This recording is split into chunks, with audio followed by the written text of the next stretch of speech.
What is up, everyone? Welcome to this edition of There Can Only Be One, the podcast that puts together the all-star best-of playlists of your favorite bands and artists, and a proud member of the Pantheon Podcast Network. Now, a while ago, I was really fortunate to be able to hop on to My Weekly Mixtape, another podcast on the Pantheon Network, to talk about 80s quote-unquote guilty pleasure songs. There was zero guilt given for that episode, I guarantee you of that one. But we discovered that Brian and I shared a communal teenage puppy crush, I guess you could call it, on the one and only Tiffany. And then we were like, we should go down that road. We should actually go through the Tiffany discography. That day is here, and as is Brian Colburn from My Weekly Mixtape. Brian, welcome back to the show. How you doing? I am doing great, man. Thank you so much for having me back. And I also thank you for calling it what it is, a puppy love crush. I was 10 years old when this album first came out.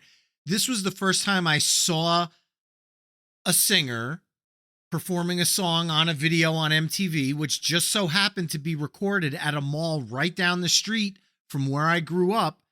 And I went, wow, she's very pretty. And I think it was the first time that those thoughts ever came into my head. And I mean that in the most innocent childhood sense of the word. And believe it or not, at the end of the day, many decades later, there's a lot of great music to talk about. Oh, yeah. I mean, I will be honest. When we talked about, doing a Tiffany episode, I was like, okay, cool. That should be a fairly short episode. I did not realize the depth of the discography that we were about to tackle, because there is a lot of music and a lot of different type of music. And I'm not going to lie, some of these albums shocked the hell out of me as to how good they are. Oh, yeah. I think people are looking at this episode title thinking we're going to talk about her self-titled 87 album and hold an old friend's hand for an hour.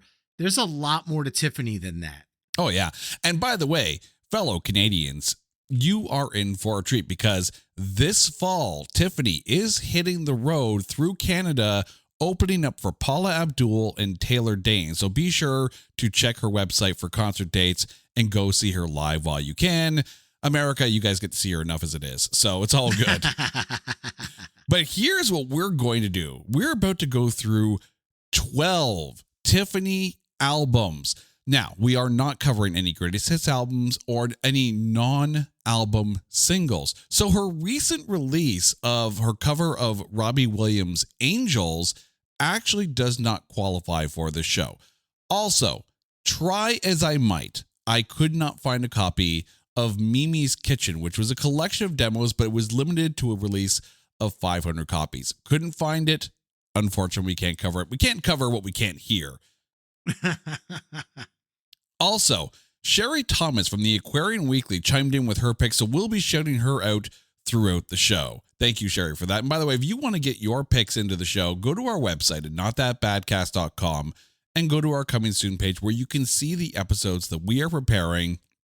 Drop us a line, drop your picks, get your name said on the show repeatedly, depending how long the discography is.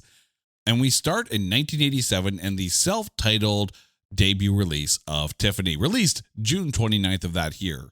It hit number one in the US, Canada, and New Zealand. It is 4 times platinum in the US, 5 times platinum in Canada, which means Canada likes her better, and platinum in New Zealand. There were 5 singles off of this one. I Think We're Alone Now and Could Have Been both hit number one on the Billboard Hot 100. Sherry Thomas ended up going with Should Have Been Me. So off of this, Brian, you kick us off. What have you got? Well, I first want to talk about the songs that didn't make the cut, and these are tough. She took a Beatles song and made it a top 10 hit for her in 1987. I saw Him Standing There. She gender flipped the song and turned it into a pop anthem. And obviously, the song that broke her to the world, I Think We're Alone Now, her cover, which was shot at the Bergen Mall in Paramus, New Jersey, her number one hit single. I love both of those songs. Obviously, I'm a cover song fanatic. Why wouldn't I love them? However, Sherry Thomas got it right. Album opener and non-single Should Have Been Me. It's a mid-tempo 80s pop rock gem, complete with a horn section solo, which I thought was a little odd because at the end of the song, you're given this electric guitar solo, and it almost feels, I don't want to say power ballady, but it shared those mid-tempo power ballad traits with the guitar solo at the end. And they went with horns for the actual solo in the middle of the song, which I thought was interesting and even piqued my interest at 10 years old because I kind of didn't know quite where they were going with this song. But I Think We're Alone Now, and I saw him standing there, what got me in the door. But when I first heard Should Have Been Me, I probably repeated that cassette about 10 times just on that song because it blew me away. Shocked it was never a single. First album, first cut on the album is usually the way you introduce an artist to the world. And Should Have Been Me is a great introduction. Wait, Brian, are you telling me on this show that you, of all people, chose an album opening track? Yes. Color me shocked. I don't know, but I will admit that this was a tough choice. And then, funny enough, I saw him standing there, wasn't on the list. I Think We're Alone Now wasn't on the list, which is kind of funny because my band just played a show recently and both those songs were in the set list. So I feel like we're about, 8 more songs away from a Tiffany tribute act. So possibly, maybe somewhere down the road. My short list consisted of the song that was released as a single first, and that was Danny. I was actually really impressed with this one, but I'm a sucker for a slow song. I really am. And Could Have Been literally was one of the best ballads of that era. Played it non-stop. And you really think about it, you can't really talk about the 80s without putting Tiffany and Debbie Gibson into the same conversation. You also can't talk about asylum films without putting Tiffany and Debbie Gibson in the same conversation. But that's for a much different decade and a much different podcast. By the way, I'm sure we'll get to that one eventually. But I think when you take a look at the two big ballads that came out around that time from those albums, Foolish Beat from Debbie Gibson and Could Have Been from Tiffany, both really had so much radio play and so much. I mean, you think about those teen dances, right? Those are two staples that had to be played. For me, for Could Have Been, there was something in the reverb that they put on her vocals. It was almost like a very empty hall kind of sound to her voice. And I don't know if that was done necessarily on purpose or not, but holy crap, did it add a bit more. It added almost a rawness, almost a live feel to Could Have Been, separating it from Foolish Beat. Yeah, there's something about Could Have Been that feels vocally like she's alone. I understand there's music behind the song, but you could sense with that reverb like she's kind of sitting alone in an empty room, and it adds almost a solemnness to the song, which was a very, I don't want to say bold. It wasn't a bold move, but it was a different production style than in the 80s, even though the 80s used a ton of reverb on vocals and a ton of that big open room sound, especially in rock music. In pop music, the vocals were much drier, much more upfront, much more in your face. So for a pop single to do this was kind of leaning a little bit into the rock arena. Same thing with Should Have Been Me with the electric guitar, kind of leans a little bit into the rock arena, but this is a pop album. But Tiffany leans a little bit into the rock arena, and she leans a little bit into the pop arena, and she leans a little bit into the R&B arena, and she leans a little bit into the country arena. And we're going to talk about all of that. So as an opening debut, I think it works. Oh, absolutely. And that reverb did add almost a cinematic quality to that song. And there are a number of songs through this entire discography that I'm sitting there going, how is this not in a movie? How is this not in a show? And I know some of them actually are. And let's be honest, I Think We're Alone Now is probably in way too many movies to count. I'm sure there's a website that has that list, but I didn't want to go there. But Could Have Been really felt like it was already in a film because of the production quality. And that's why I think it sticks out more in my mind than a song like Foolish Beat, even though Foolish Beat in itself is also a very good song. I love both of them equally. Oh, absolutely. Hey, it's Kaylee Cuoco for Priceline. Ready to go to your happy place for a happy price? Well, why didn't you say so? Just download the Priceline app right now and save up to 60% on hotels. So whether it's Cousin Kevin's Kazoo concert in Kansas City, go Kevin, or Becky's Bachelorette Bash in Bermuda, you never have to miss a trip ever again. So download the Priceline app today. Your savings are waiting. Go to your happy place for a happy price. Go to your happy price, Priceline. We now move on to November 21st, 1988, and the release of Hold an Old Friend's Hand. It peaked at number 17 in the US and number 14 in Canada, which means Canada likes Tiffany better. Platinum in the US, all day we're doing this, and double platinum in Canada. There were 5 singles off of this one. All this time peaked the highest, hitting number 6 on the Billboard Hot 100. Sherry Thomas ended up going with Radio Romance. So off of this one, Brian, what did you go with? I'll tell you, Sherry knows her Tiffany because Radio Romance was in my short list. That's a great song.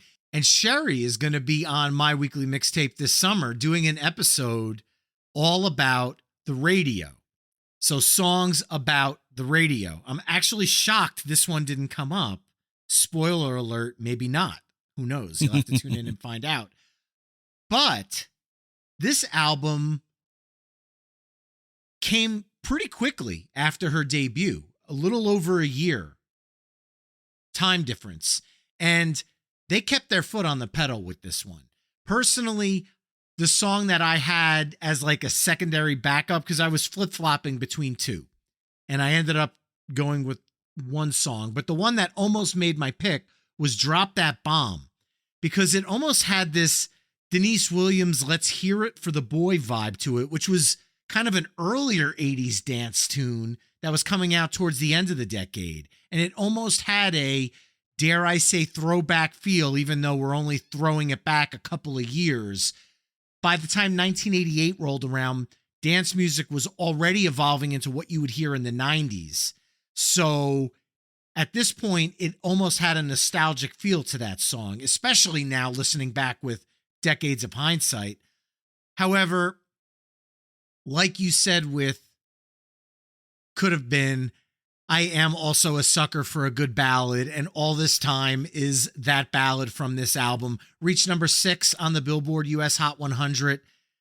This, to me, I close my eyes, I hear this song, and I am an awkward 11/12-year-old Brian at a middle school dance, not wanting to walk up to somebody and ask them to dance to this song.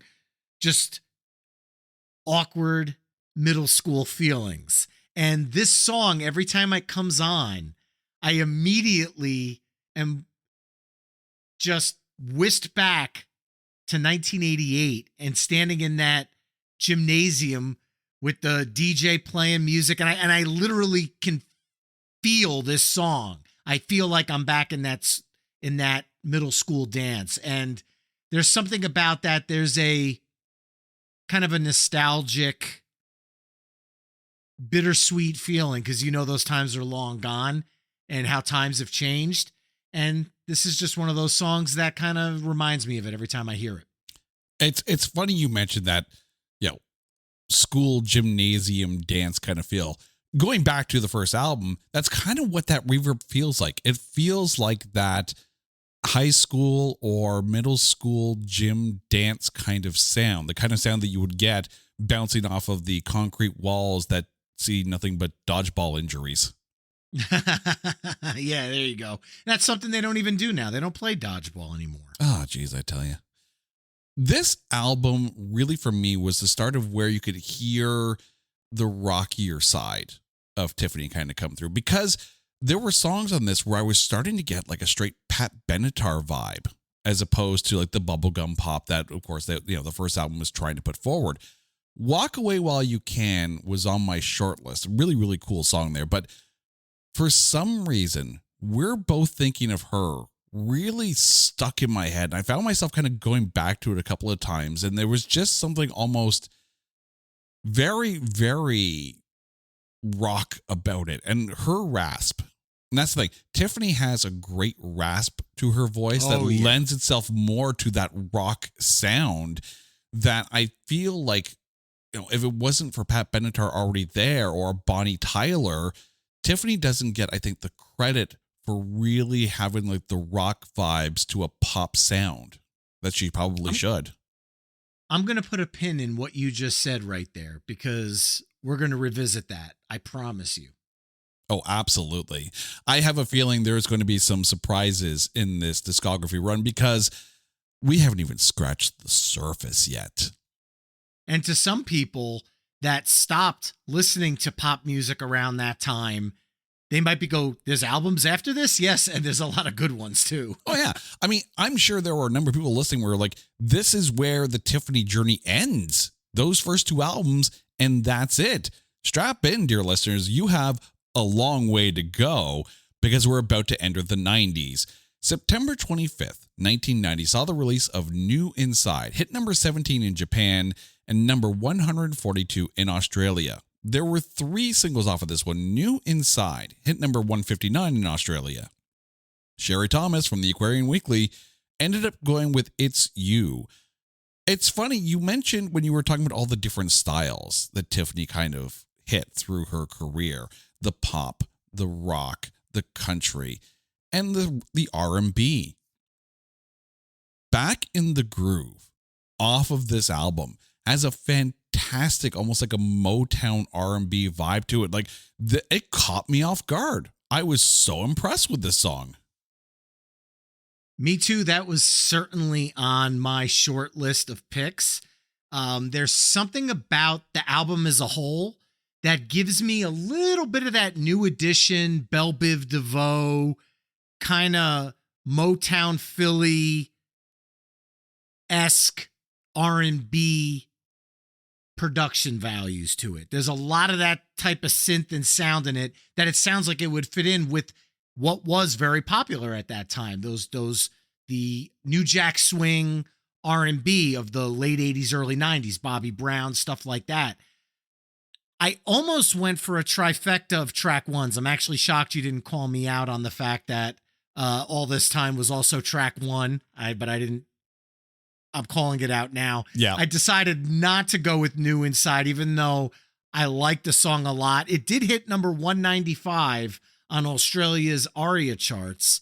However, the one I went with was Our Love. It was a kind of a funky and fun jam where she's leaning into her rock-esque vocals a little bit more.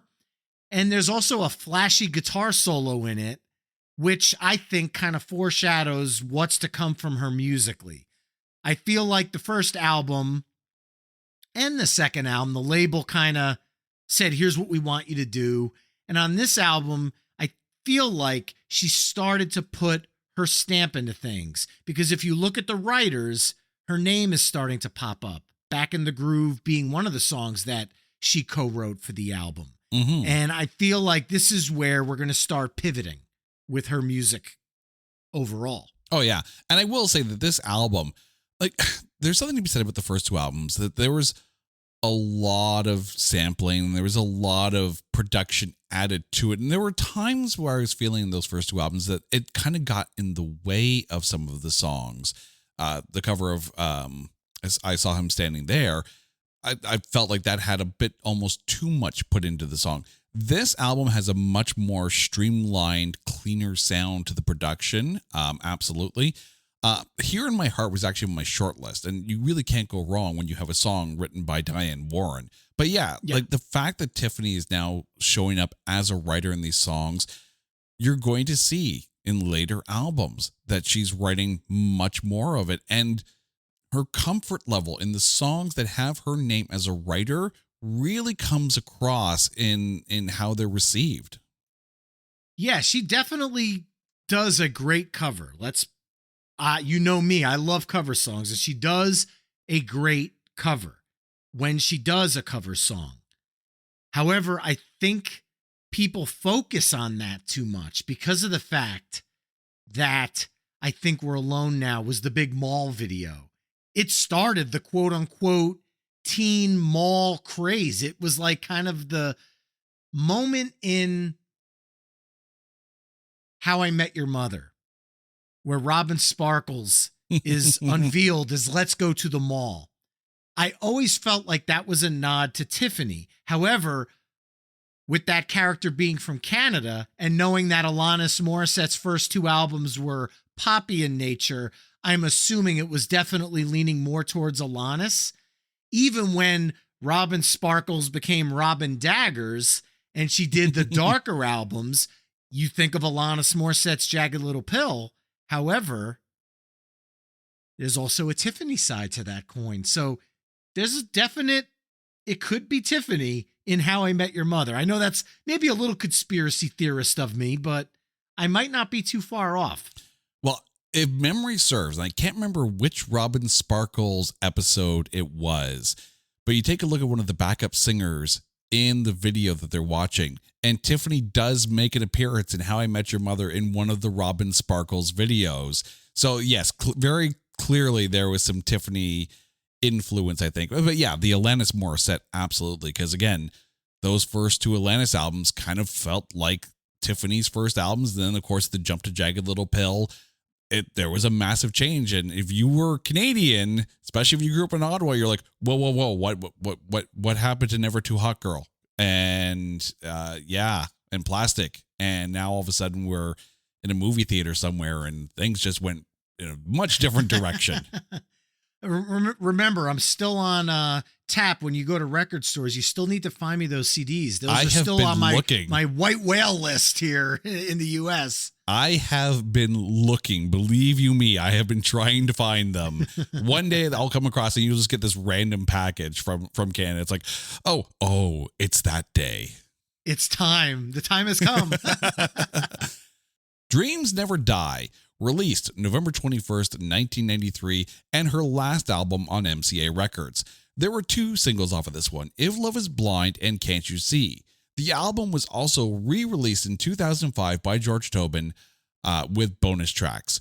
Sherry Thomas ended up picking Kiss the Ground, but off of Dreams Never Die, and yes, you can pick things off of the expanded edition from 2005. I will allow it. It's okay. What made your list? Well, the first one that made the list, but is not my pick, is Ruthless, which was written by Donna Weiss, who co-wrote Betty Davis Eyes, which Kim Carnes made a massive hit in the early 80s. And if you listen to Betty Davis Eyes, you hear that gravel and that rasp that you hear in Tiffany. And that comes out in Ruthless. So to me, I feel like that was the perfect songwriter for Tiffany for this song. However, that song and this album as a whole almost has a blink and you'll miss it nod to 90s country. Not on the nose. It's very subtle. But again, down the road in the catalog, maybe not so subtle. However, like I said, I'm a huge fan of cover songs. In 1993, there were two songs that I used to have on a mixtape back to back. And the first one was Boyz II Men's cover of In the Still of the Night, I'll Remember, which was on the deluxe edition of Cooleytown Harmony, which came out in 1993. So this was all over the radio. Having Dreams Never Die on cassette, Tiffany does a cover of Otis Redding's These Arms of Mine. And when you put that back to back with In the Still of the Night, I'll Remember, you get this kind of oldies but new ease version of those songs. So I went with her cover of These Arms of Mine. I want to touch on that reissue from 2005 for a second here before I get to my actual pick. There's a song on the reissue called Looking Through the Windows. And as I was listening to this, all of a sudden I'm like, why was this not on the Cocktail soundtrack? Because it had that Run to the Shelter of Your Love kind of vibe to it.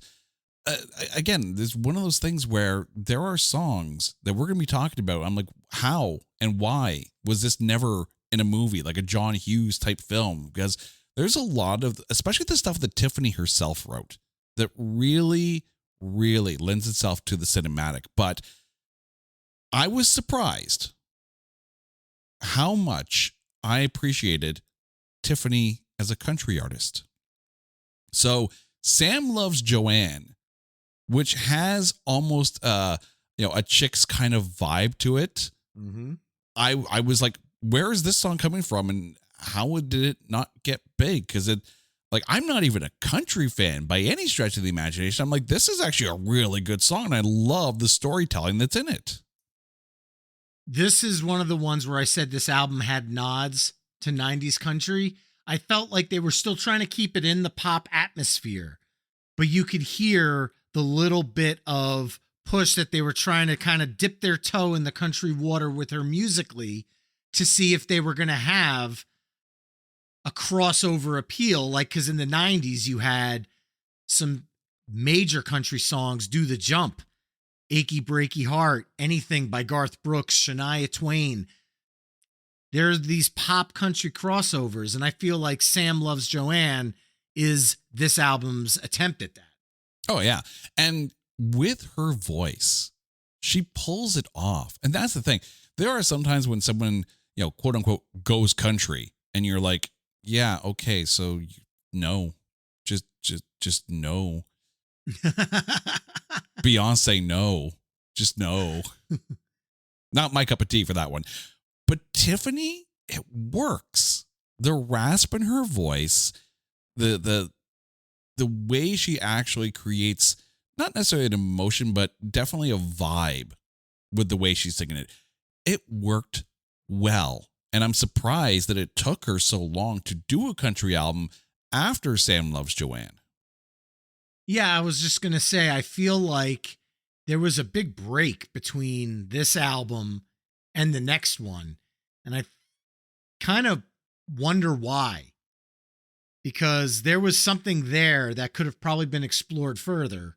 But then again, I don't know what she, in her personal life, why there was a 7-year gap. But that 7-year gap, a lot changed. Oh, did it ever? Because on November 7th, 2000, The Color of Silence was released. Produced by Tim Feehan, so now you got a change in co-songwriter, you got a change in producer, and a definite change in sound. There were 2 singles off of this one, I'm Not Sleeping and Open My Eyes. Sherry Thomas went with Keep Walking. So for you, now with this rockier and again, very Jagged Little Pill-esque Color of Silence, what made your list? Well, the song Silence always gave me that Jagged Little Pill vibe as soon as I heard it. And Silence was the song I thought of in How I Met Your Mother when they talked about Robin Daggers. I Will Not Break Down is another fun, gritty track that's kind of tough not to choose, but I'm going to shock you, Jay. I'm going to blow your mind right now and do something I don't do very often. And I'm going to go with an album opening track called Open My Eyes. Open My Eyes. When I first heard this, my buddy said, dude, I got to play you this CD. You're not going to believe it. And he put it in, and the first song came on, and I'm listening to it. I'm going, who is this? Why does this sound familiar? And he goes, it's Tiffany. I'm like, get the hell out of here. And he handed me the CD case. I'm like, dude, we got to go to a record store. I got to buy this immediately. And I love it. I absolutely love it. This ushers in a new era of, well, if you're a wrestling fan, you'll appreciate this reference, Tiffy time. But the song shows this pivot to 90s rock, even though it's in 2000. The song is definitely more of that alternative, not grungy, but a little bit of that post 90s alternative music that would kind of lean into the darker 2000s, early 2000s rock music that wasn't necessarily nu metal, but had that touch to the sound, if that makes sense. Oh, yeah. I mean, as I'm listening to this, some of the first artists, I mean, of course, Alanis Morissette is going to be one of the first artists that come to mind for obvious reasons. But as I'm listening to it, I'm thinking Tara McClain, Melanie Doan, Heather Nova. There were a number of artists. Letters to Cleo. Absolutely. Kim Stockwood. There were so many good, Vanessa Carlton even, because there are some songs on here that kind of had that vibe as well. There were so many artists out there that were putting out good female rock. Not just, lots of piano. There was some good solid rock that was coming out. And this album, it did get a lot of critical acclaim. It opened a lot of people's eyes, pardon the pun on the opening track, but there was so many good songs on here. Open My Eyes was on my short list, as was Piss You Off. But If Only. Nice. This song hits hard, like really hard. Like, it's a phenomenal ballad. She's putting a lot into it. And throughout this album, there's only like a couple songs where she's not listed as a co-songwriter. She feels at home in these songs. It doesn't feel like she's just singing someone else's words. She's all over this album, and it shows in a really good way. And maybe that is the reason for the 7-year absence. Maybe she was finding her songwriting ability during that time, because this could quite possibly be my favorite Tiffany album. It's not mine, but it's up there. Mine comes a little bit later. We're going to have to wait a little bit for that one, but there was some good stuff in here. And now for something completely different. Dust Off and Dance, released May 31st, 2005. There were 4 singles off of this one: Be With You Tonight, Na Na Na Na, Ride It, and Fly. Sherry Thomas ended up picking Get Down. And for the record, this album actually has some awards to it. At the 2006 JPF Awards, Be With You Tonight won for Best Dance Song of the Year, and the album won for Best Dance CD of the Year. So off of this complete dance album, and it's boppy, what'd you go with? Man, this album, it's got that Eurodance sound like Eiffel 65's Blue, or ATC's Around the World, or Kylie Minogue's Can't Get You Out of My Head. I think We're Alone Now getting the Eurodance treatment. It actually worked. I wasn't, like, I liked the first version more because that was the song I almost went with before going with Should Have Been Me. But I enjoyed it. Even in 2005, it was fun and it put a smile on my face. But at the end of the day, she made the right choice going with Ride It as a single, because I would put that up against any Eurodance song at the time. And she's not even really from the Eurodance sound. This album's kind of an outlier from her whole catalog. And the reason I like this one so much is they sprinkled a little bit of guitar throughout the song and into the chorus. So it's kind of like the guy in me who loved The Color of Silence's vibe is getting a little bit of that woven into this Euro dance techno album. And I feel like that was her nod to her rock persona in this song. And that's why this one kind of stood out to me compared to the rest.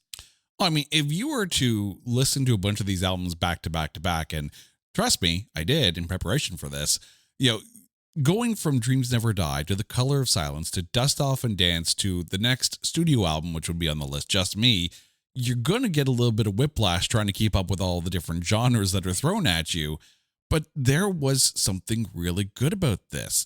And it showed because there were songs appearing in shows like Ugly Betty and Brothers and Sisters. So TV and films, they were noticing. They picked up on it. I was surprised at how long my short list is off of this. Kama Sutra, Be With You Tonight, Artificial Girlfriend.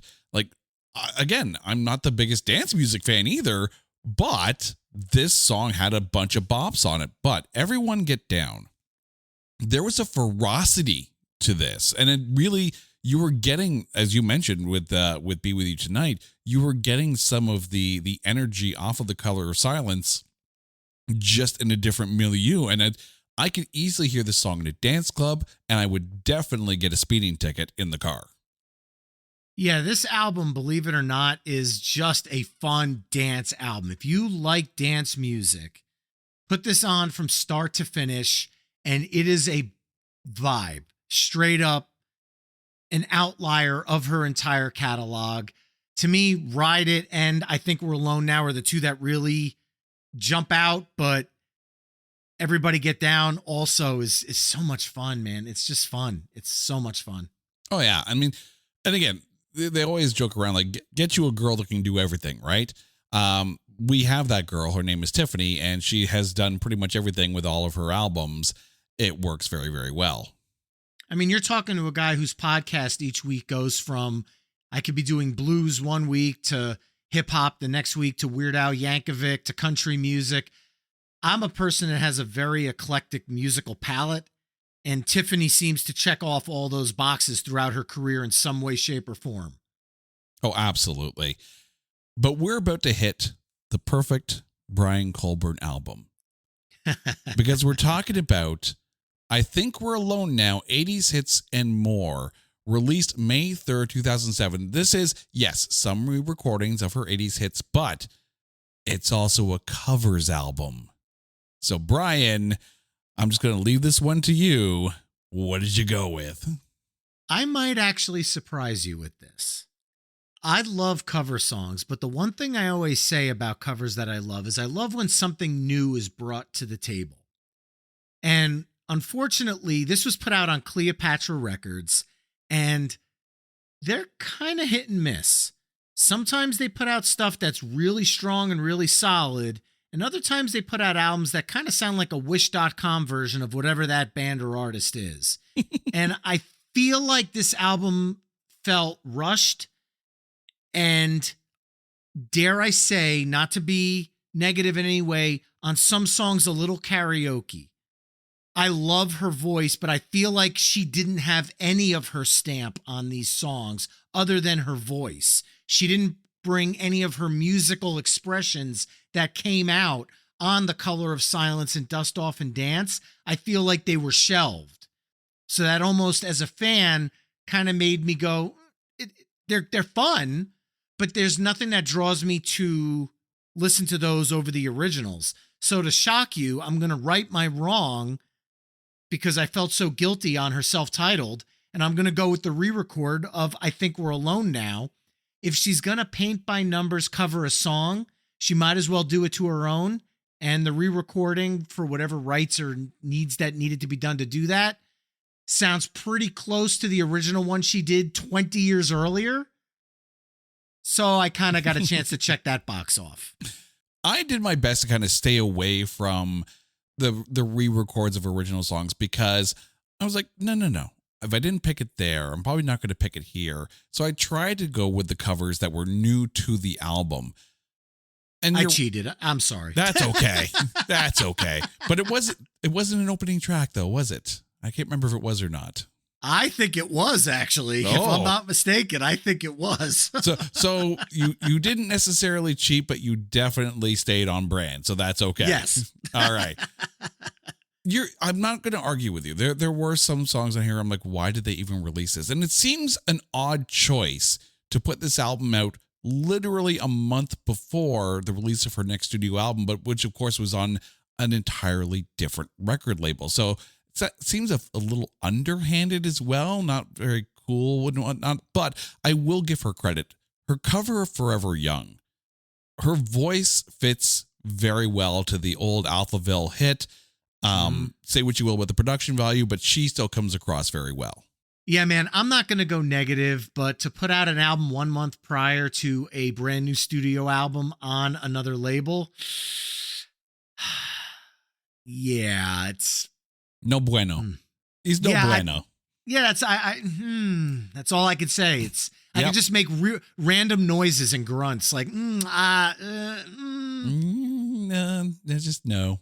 This is one that if Tiffany's listening to this episode, tweet it out and maybe tell the story, because I would, if you were on the show with us right now, I would be asking about how this unfolded and why this unfolded the way it did, because I'm very curious about it. Yeah.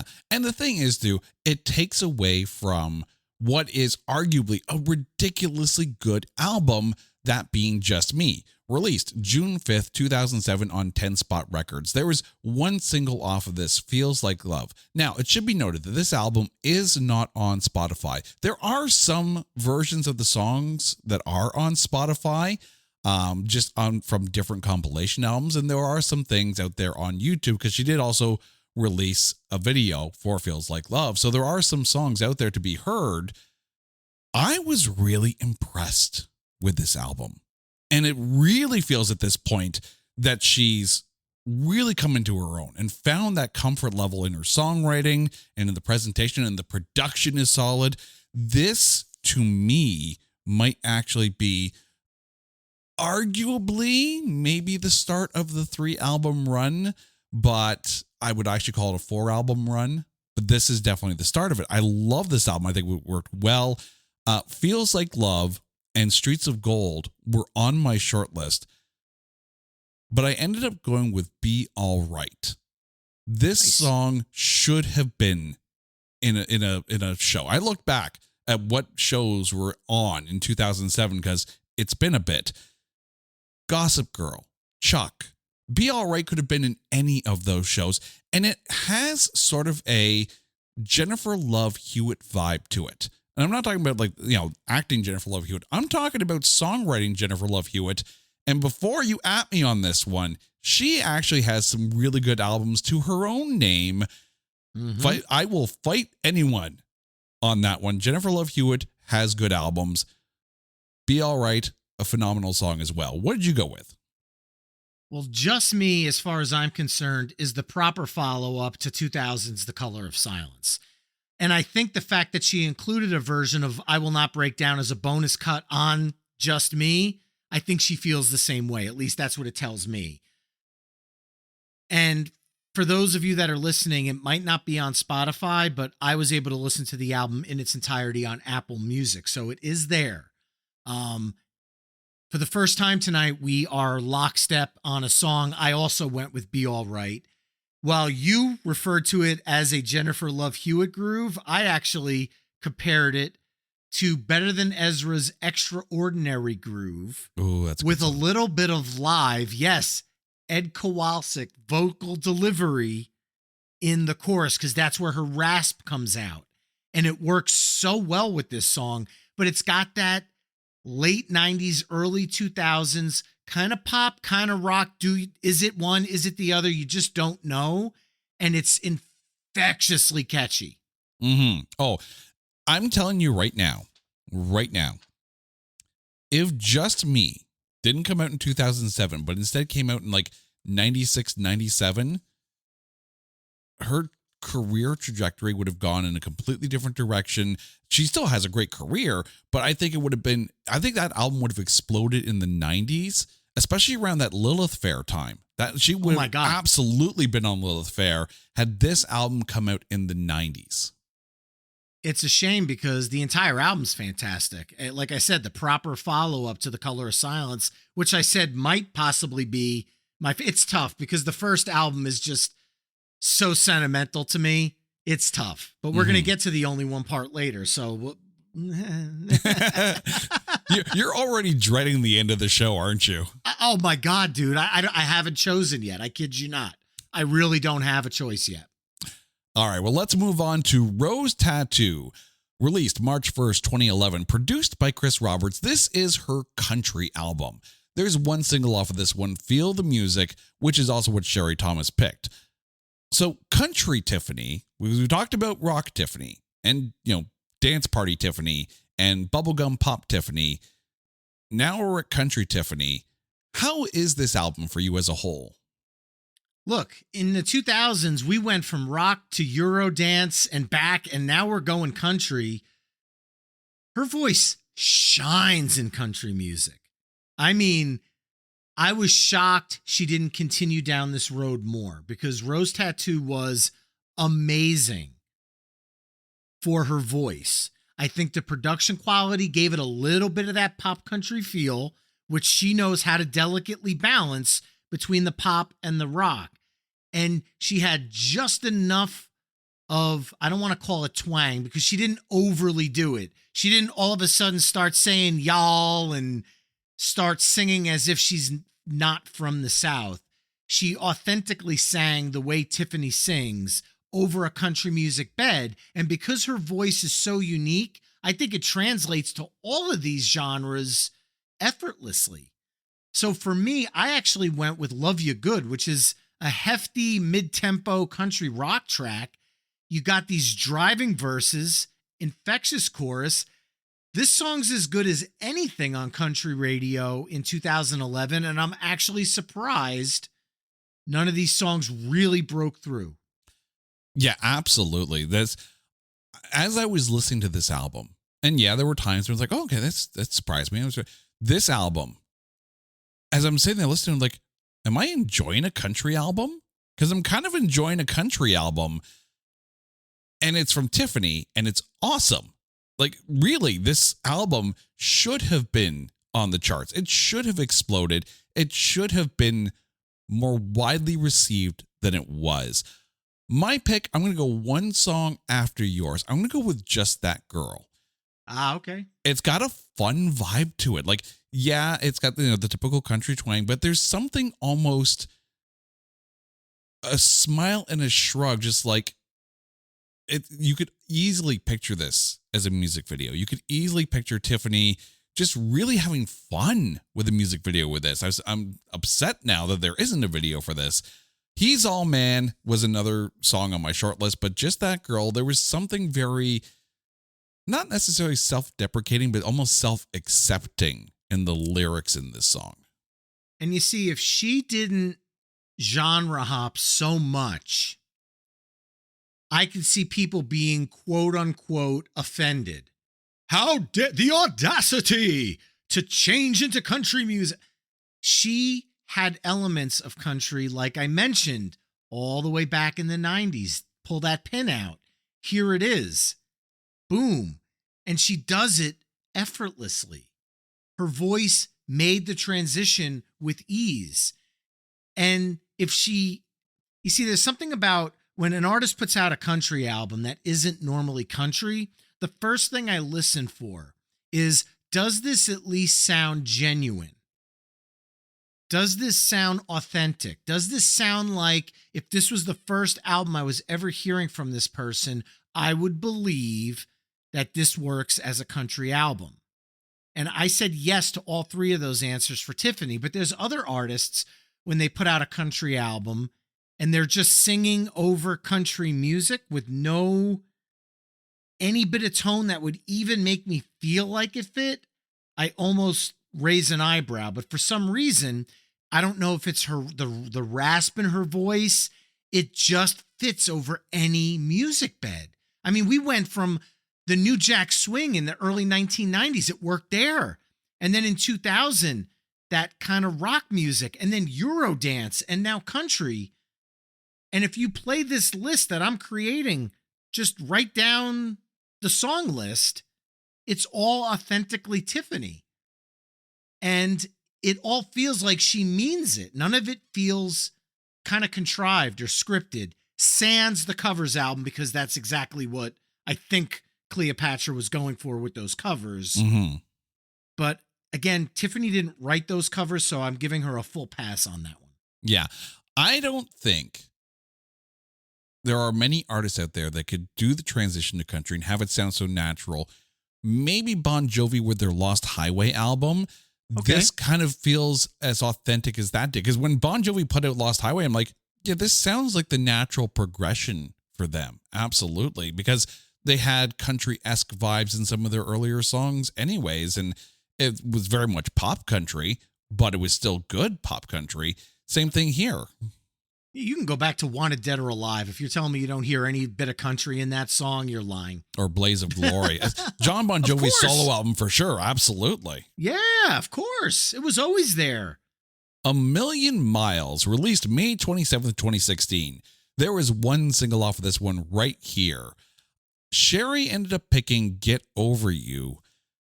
This album, while still not my favorite album of the run so far, has some literally punch you in the face songwriting off of this. Mm-hmm. I am looking at my short list here, and my short list feels like the whole album. A Million Miles Away, Right Here, Get Over You, Lady and Her Man. But there was a song on here that was actually used on A&E's Intervention. It's a song called History. Mm. It is powerful, cinematic, sweeping, and Tiffany is on freaking point through this whole album, and this song in particular. Kudos to A&E for picking up that song for Intervention. Again, put it in a movie. It needs to be in a movie. It is a phenomenal, powerful song. This whole album, I think, really showcases who Tiffany is as a songwriter. I feel like the songs on this album, it's much more of a singer-songwriter album. This could have been the natural progression of Rose Tattoo had they added more country instruments, more country aesthetics to the production. But this one is more piano-based, more string-based, more acoustic guitars, maybe Americana. I definitely call it a singer-songwriter album. And, you know, it was a toss-up for me on this one because two songs really, really stood out for me listening to it front to back. The first one, Get Over You, feels like something that Train kind of perfected on the pop rock charts across the decades when this album even came out. And I feel like had Train released Get Over You, it would have been a number one hit. I don't see why Tiffany's wasn't. But believe it or not, I went with, it's not quite the title track, but it's one that you mentioned on your short lists, A Million Miles Away. It's just such a gorgeous ballad. The string work in it. I mean, we always knew that Tiffany could sing a good ballad all the way back to Could Have Been. Mm-hmm. This might be my favorite ballad of hers because her voice in it is just, damn, like there's just a maturity to her voice here that fits so well in this song, and it's just beautiful. Oh, yeah. I mean, between that and If Only from The Color of Silence, there are some phenomenal ballads that are not Could Have Been, to put it bluntly at that point. You know, Could Have Been being the biggest ballad probably of her career from a sales perspective and a Hertz perspective, but the best stuff is on the later albums. So if you do like Tiffany, you haven't deep dived into these albums, you are depriving yourself of the good stuff, especially on what, in my opinion, is her best front to back album of her entire career, Pieces of Me, released September 21st, 2018. There were two singles off of this one, Worlds Away and Waste of Time. Sherry Thomas ended up going with Heartbeat Away. Holy crap. This album, you know, and again, you take a look at it, 1987 is that first release. Mm-hmm. So now we're talking 31 years later. And she's putting out an album that there are some who would, myself included, who would say this might be her best front to back album. That's saying something about the evolution of her career and the evolution of her songwriting. To you, since we're here, have we hit your favorite album yet? This is, believe it or not, you and I are kind of in lockstep here. It's between Pieces of Me, The Color of Silence, and Self-Titled. I literally have them all sitting in the number one spot, fighting for glory over the others, because at the end of the day, it's three different eras of Tiffany, and all three eras resonate with me in different times of my life. So I love all three albums equally, but from a different perspective. And the title track feels like it would have been a massive power ballad hit in 1987, yet still feels modern in 2018, which I think was kind of a, I don't want to say tongue in cheek, but like a nod to her past, but also to the future. However, the song that I chose, I think, had Nickelback or Shinedown recorded it, number one hit with ease. But I feel like this is an underrated, overlooked song, and it's a hidden gem on the album. And I'm going to go with King of Lies. Ooh. And there's also an amazing acoustic version on the deluxe edition that's available on streaming services. I mean, I'll say this. The 2010s were her strongest decade of releases. Between the country sound of Rose Tattoo, I love that. The pop ballad meets rock meets country meets singer-songwriter vibe of A Million Miles to this heavier rock album, she's still kind of genre hopping. From 2011's Rose Tattoo through 2018's Pieces of Me, it feels very fluid. Even though you're going from country to singer-songwriter to rock, it doesn't feel like she's jumping from ship to ship. It feels natural and feels fluid. And King of Lies is just a monster track. I wish, having the ability to go back in time if I ever did, VH1 storytellers, if you had Tiffany on, only doing songs from Just Me, Rose Tattoo, A Million Miles, and Pieces of Me, sign me up and get me the DVD, because these are, you're right, they are the best songs of her career, maybe aside from Color of Silence. From a songwriting perspective, there's so much good on these albums. I would rather see a Tiffany show with her playing her stuff as opposed to the covers. I would definitely be sitting front row with you for that, because I think people hear Tiffany, they immediately think 1987, New Kids on the Block, Pop Tour, Paula Abdul. They don't hear this part of it. And I'm hoping an episode like this opens their ears to it, because there's a lot of great music here that unfortunately I feel like is just overshadowed completely by the mall craze of 1987. But I feel like the strongest part of her career, we're still in right now. Oh, yeah, absolutely. I pulled a Brian off this. I went with the opening track. I went with Good Worlds for you. Away. Right. Well, when you have a song like this, it really just kind of kicks everything off.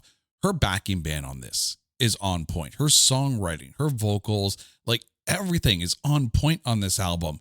Pieces of Me and The Fall were on my short list, but holy crap, Worlds Away, both this version and the acoustic version at the end of the deluxe edition, may end up being my only one. If we were talking from an album perspective, Pieces of Me would probably be my only one album. I'm like you. I'm dreading the end of the show, because we're going to have to make that choice of song, and there's a few. I mean, we don't for it. have to. We could just hit stop on the recording and just let everybody wonder for the rest of eternity. Welcome to There May Only Be One. But we have one album left, and that is Shadows. Released November 25th, 2022. There were 3 singles off of this one. Hey Baby, I Like the Rain, and You're My Everything. Sherry Thomas was clearly conflicted like us and picked 2 songs, Hey Baby or I Like the Rain. Well, go with Hey Baby because it was the first one on her list. Off of Shadows, which is a much more almost rockier, punkier vibe to it. What made your list? Well, first I want to compare the album, because if you heard Miley Cyrus's Plastic Hearts album, that's the same vibe as Tiffany's Shadows. It has this, is this the 80s or is this the 2020s vibe to it? Hey Baby has that new wave punky spirit. I don't know if it's necessarily punk, but I hear like that 80s new wave with a little bit of edge to it. And Keep On Swinging has this Carrie Underwood singing rock song swagger to it. Mm-hmm. And honestly, Pieces of Me and Shadows might be her strongest back-to-back albums. And that's including her self-titled and Hold an Old Friend's Hand. So like I said, I still feel like we're at the peak of what's to come from Tiffany, but you had mentioned Pat Benatar earlier in the night, and I said, oh, I'm going to put a pin in. I forgot what I put a pin in. I put pins everywhere, but if I had put a pin there, I'd be pulling it out to say, I agree with Sherry's second choice, and that is I Like the Rain. To me, this is a Pat Benatar-esque song, and Tiffany's voice is Pat Benatar-esque. There's a rasp to it. So she's not saying, hi, I'm Tiffany, I'm singing Pat Benatar for you. This is a Tiffany song. However, because of the tone of her voice and the rasp in it, I always feel a connection to Pat Benatar. And this song absolutely rocks. Again, I could hear this being a hit if it got in the right hands on radio. because people hear Tiffany and they immediately go to the 80s. And that's a shame because you and I have been genre hopping for the last hour and change here. And through all the different genres we've hit, Pieces of Me and Shadows has me extremely excited for what the future has in store. Oh, yeah. It's funny. You mentioned the Pat Benatar reference and compared, the two on this album. I actually heard a lot of Taylor Dane coming across in her vocals on some of these songs, especially for my pick, Cried for the Last Time. Ah, okay. Yeah, this one definitely. is, to quote my own notes here, a dirty banger that would kill live. So when she comes on tour in Canada, if she's playing this dirty banger that would kill live, trust me when I say the crowd would lose their mind, not knowing what hit them. Another artist that actually reminds me of almost the attitude that Tiffany's putting forth on this album is Diamante. You can almost hear that vibe. There were times on this album too where the bass tone felt like an Interrupters song. So there's a lot of really good production on here. I'll Meet You Anywhere was on my short list. But yes, this album felt like, again, another evolution from The Color of Silence, where it had that more ferocious vibe to it with a much more punky attitude. There's definitely hindsight showing in her later albums, and that's to her benefit. It's not a negative, me saying that. The hindsight in her voice and the maturity in these songs is next level compared to what, obviously, she was a teen when those first albums came out, and she wasn't writing songs now. And you see over the evolution of her career, she is a fantastic songwriter. Oh, absolutely. And when you realize that this album is 35 years away from the release of that debut album, so you see the evolution of the career, the evolution of the songwriting. Tiffany, the best part of her career, I think we've overemphasized this, are her later albums. And I recognize that a lot of tours are going out there on quote unquote nostalgia tours. They're playing the hits, they're playing the bops, they're playing the radio friendly songs. That's what's going to sell the tickets, of course. Oh, absolutely. And if it means that the artist gets enough money in order to be able to make a career of it and then to go back into the studio and do more albums, dear listeners, if you have the chance to go see Tiffany in your town when she's doing her own show, I'm not saying don't go to the Paula Abdul Taylor Dane, Tiffany tour, but if you get a chance to see her do a full set, I would love to see her in a theater going through her whole discography with a band behind her. Whereas I feel like the Paula Abdul Taylor Dane tour is going to be a hit fest. Oh, absolutely. And maybe one song that's newer thrown into the mix, possibly the new single that we talked about at the beginning of the night. But I feel like damn it, Tiffany, if you're listening, please do a tour and let Jay and I come up with the set list. Like that's what I'm going with here. Which I feel like we've already made a set list that would probably go over well live with our picks here. But it has come time, Brian. We cannot hide you any longer. Don't make me do this. Oh, no. You knew exactly what you were signing up for. Of course. So, Brian Colburn, please remind our listeners what songs made your list, and if there can only be one, and there must only be one, what songs are going to be? All right. From 1987's Tiffany, I went with Should Have Been Me. From 1988's Hold an Old Friend's Hand, I went with All This Time. From 1990's New Inside, I went with Our Love. From 1993's Dreams Never Die, I went with her cover of Otis Redding's These Arms of Mine. From 2000's The Color of Silence, I went with Open My Eyes. From 2005's Dust Off and Dance, I went with Ride It. From 2007's I Think We're Alone Now, 80s Hits and More, I went with I Think We're Alone Now. From 2007's Just Me, I went with Be All Right. From 2011's Rose Tattoo, I went with Love You Good. From 2016's A Million Miles, I went with A Million Miles Away. From 2018's Pieces of Me, I went with King of Lies. And from 2022's Shadows, I went with I Like the Rain. And for my only one, I went with Brian has left the building. I know that's only on video. I literally took my headphones off and walked off screen, but this is tough, dude. I am so torn. Oh God. Okay, I'll say I'm flipping a coin between King of Lies from Pieces of Me and Should Have Been Me from her self-titled. And I'm going to let the 10-year-old in me win because this is what introduced me and made me fall in love with her voice. And I got to go with Should Have Been Me. But, oh God, I love her later stuff so much. This is such a tough call, but album opener, first song of the career. You know how my brain works, and 10-year-old me is getting the win here, which Should Have Been Me from her self-titled. All right. From that self-titled album, I went with Could Have Been. From Hold an Old Friend's Hand, I went with We're Both Thinking of Her. From New Inside, I went with Back in the Groove. From Dreams Never Die, I went with Sam Loves Joanne. From The Color of Silence, I went with If Only. From Dust Off and Dance, I went with Everyone Get Down. From the I Think We're Alone Now 80s hits and more, I went with Forever Young. From Just Me, I went with Be All Right. Off of Rose Tattoo, I went with Just That Girl. From A Million Miles, I went with History. From Pieces of Me, I went with Worlds Away. And from Shadows, I went with Cried for the Last Time. There's some good. Like, if this was ever a set list, I'd be sold. I would absolutely be sold. Both set lists.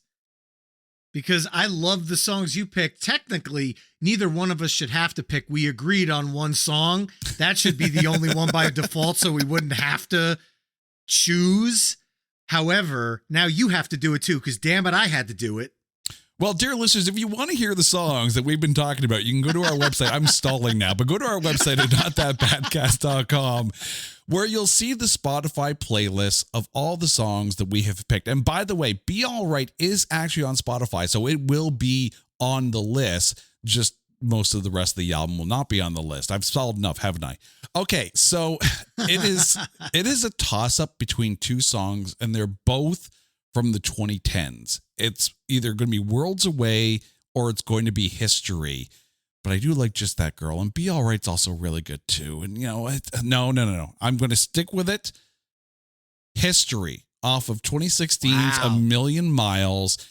It is probably the most powerful vocal performance Tiffany put out during her entire career. And that's saying a lot because she's got some phenomenal songs throughout her entire long, but very, very good career. I feel like when people see this episode, they're going to assume, wait a minute, these guys are talking over an hour from two albums in the 80s. I really hope people listen all the way through this. And I really hope people listen all the way through this catalog, because there is a real evolution. Yes, there's some definite genre hopping going on, but coming from a guy who genre hopped his whole life, fine. If that's who you are, own it. And she owns it, and she does it all well. If she did half-assed versions of all of these genres, I'd be a little bit more eyebrow raised about it. But as we've talked about, she has knocked out of the park a lot of these genres and done stuff that's just as good as the top names in those genres at the given time she does it. There's just something that held these songs back, and it shouldn't have been. It shouldn't have happened. Oh, exactly. This is one of those episodes where it has been not just nostalgia going back to those early days, but music discovery and realizing that the best stuff is not always the stuff that gets the radio play. It's the stuff that's buried deep in the albums and deep in the discography. And that, dear listeners, is why you should listen to all the new albums. Listen to them, stream them, buy them, support the artist, because I guarantee you there are good songs later on in the career. Tiffany is proof positive of that. So go catch her live, go listen to the music, and really appreciate what she's put out there. Brian, thank you so much for going down this road. Now, before we go, please let our listeners know all about My Weekly Mixtape, where they can find you out there on the interwebs, and what you've got coming up. All right. For those of you that don't know, My Weekly Mixtape is the show where we take the classic mixtape approach to building a modern playlist. Each week, I bring a guest on the show, such as Jason and some other members of the Pantheon podcast family and friends and musicians, and we build playlists based on that week's topic, whether it's artist, genre, or just a random topic, like songs about the radio, like I mentioned earlier, that's upcoming for the show. We also have episodes where I go one-on-one with the artists and dive into albums, dive into specific songs. Those are bonus episodes. It's basically a place where if you're a fan of music, meaning all sorts of genres, you kind of find yourself confusing people when you put your phone on shuffle, then you're my people. MyWeeklyMixtape.com is where you can find it. It's on all the social media platforms at My Weekly Mixtape. You can also search My Weekly Mixtape wherever you listen to podcasts. And if you do, I would always appreciate a subscribe or a like or a follow, because like Jason, we're working our butts off here on these shows, bringing some fun musical conversations to those that are listening. So any support that you guys could show back to both of these shows and all the other shows on the Pantheon Podcast Network is greatly appreciated, because, you know, hey, we are the, I don't want to say we're the torchbearers, but we're the ones that are kind of spreading the good word, spreading the gospel of music and the gospel of Tiffany tonight. Oh, absolutely. I love it. Preach, Brian, preach. Amen. Hallelujah. All right, dear listeners, while you're going out there and finding new Tiffany songs to learn, make sure you go find My Weekly Mixtape, give the 5-star review, give the follow, give the like, make sure you support. Now, dear listeners, you guys know the drill. If there's an artist that you want to hear us cover on There Can Only Be One, or an album you want to hear us cover on Spin Shuffle Skip, hit us up on social media at OnlyOneCast, or go to our website at notthatbadcast.com. And while you're there, make sure you check out all of our other shows, including It's Not That Bad, Keep Watch Pass, and Grading on a Curve. Until next time, he's Brian. I'm Jay. You guys are awesome. This is There Can Only Be One, a proud member of the Pantheon Podcast Network. Take care.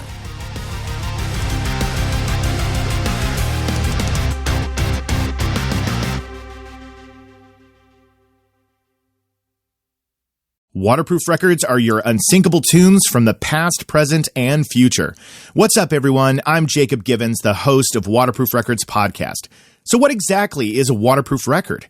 Let's go back in time for a moment to when you were a teenager, and it's the first time you heard an album that would change you forever. Whether you're a musician and it was the reason you picked up an instrument and started a band, or if you're just a music lover, it's the album that made you who you are to this day. You'll tell people that your life wouldn't be the same without it. It changed your DNA. So join me on the podcast where I do deep dives on some of the most influential and important albums in my life. And other times I welcome guests on the show to talk about their musical journeys and what they consider to be their waterproof record. It's time to wax nostalgic with Waterproof Records with Jacob Givens.